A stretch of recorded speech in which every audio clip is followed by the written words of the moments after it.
Assalamualaikum warahmatullahi wabarakatuh, sahabat dan kawan-kawan saya yang luar biasa. Sebelum saya memulai sharing hari ini, marilah sejenak kita berdoa menurut agama dan keyakinan masing-masing supaya hal baik yang kita lakukan membawa manfaat di hari yang akan datang. Berdoa, saya persilakan.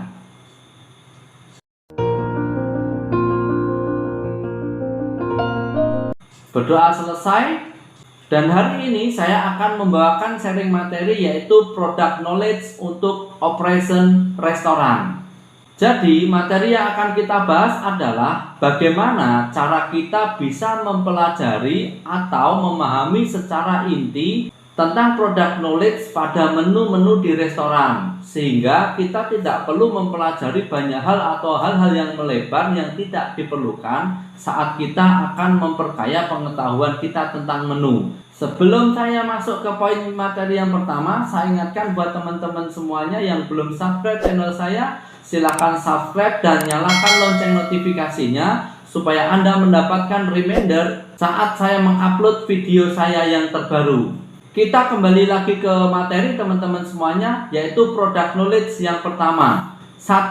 Mengetahui nama makanan dan minuman dengan pasti saat kita meninggalkan menu di meja tamu. Maksudnya adalah ketika kita berani menghandle tamu, artinya kita siap menjawab pertanyaan-pertanyaan tamu.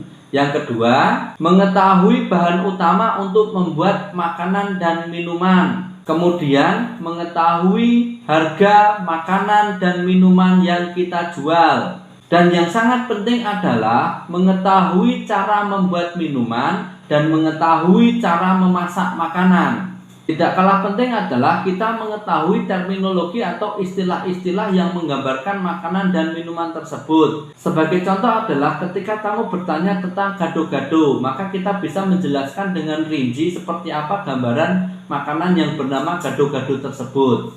Sehingga dengan penjelasan kita membuat tamu menjadi tertarik dan menjadi yakin untuk membeli produk yang kita jual. Terakhir adalah paham istilah tax and service. Jadi sebagai seorang waiter atau waitress, kita harus sangat memahami istilah tax and service tersebut. Tax adalah pajak yang dibayarkan ke pemerintah sebesar 11%. Kemudian service adalah jasa pelayanan yang dibayarkan ke hotel sebesar 10%. Jadi kalau di total tax and service jumlahnya itu adalah 21%. Sebagai contoh, apabila kita melihat di buku menu tertulis price above exclude 21%, artinya harga di atas tidak termasuk tax and service 21%. Dan kemudian apabila di menu tersebut tertulis price above include 21%, artinya menu tersebut sudah termasuk tax and service 20%. Sebagai contoh adalah seperti berikut.